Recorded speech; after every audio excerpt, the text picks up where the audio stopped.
Michael came home from one of his many business trips and discovered that his house was destroyed by a tornado. Then each of his three sons appeared one by one with something shocking to say, and Michael couldn't believe it. Before we continue, please take some time to subscribe to Daily Dose, like and share this video with your friends.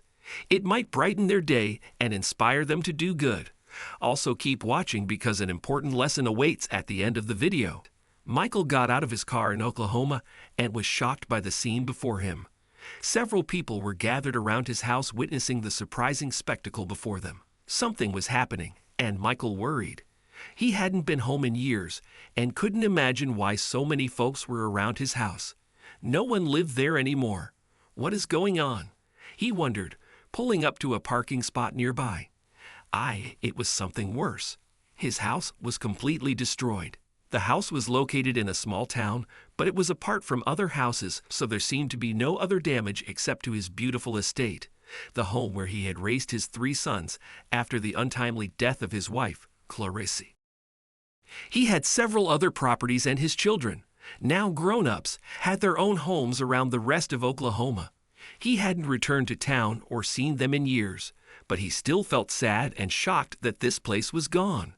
His heart started racing, and he worried about the money they would need to repair it.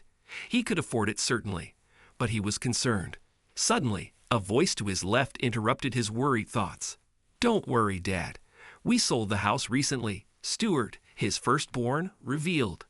Michael couldn't believe it. "Really? Wow, son. What luck."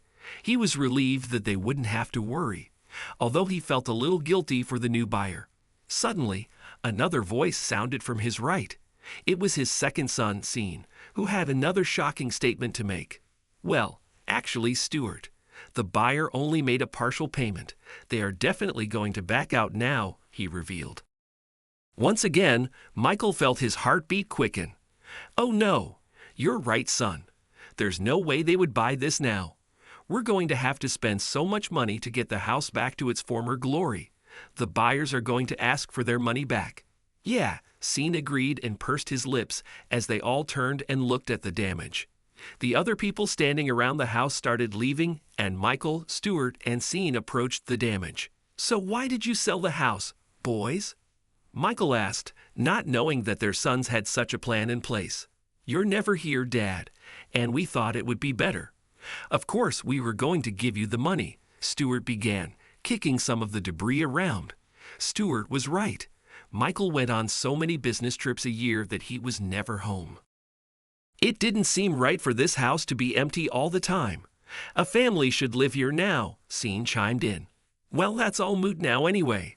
I'll call the realtor. They'll have to tell the buyer." "That's not necessary." A new voice caught their attention. They all turned to see Michael's third son, Charles, approaching the house and looking at all the damage. "I was the buyer." "What?" Michael said, shocked once again. His sons sure knew how to stir his emotions, but Charles' words were the most surprising. "Why would you do that? It's your house too," Sean complained to his little brother.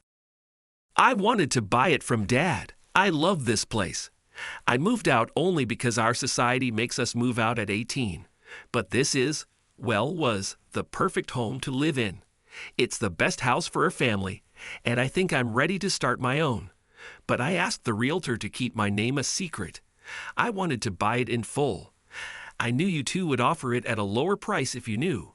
Charles explained his intentions, placing his hands in his pockets and shrugging. His brothers laughed at the strange situation, and Michael looked at each of them with fondness. They had become great men, almost on their own because he was always away, traveling and making money. But then he thought about life and how easily your emotions could change. You can be happy one moment, and everything can change the next. "Okay, we have a lot of work to do, boys. Let's call and hire some people. We'll get this house back up, and Charles, you only need to pay your brothers for it." "It's yours if you want it," Michael stated. The brothers grinned and nodded at their father.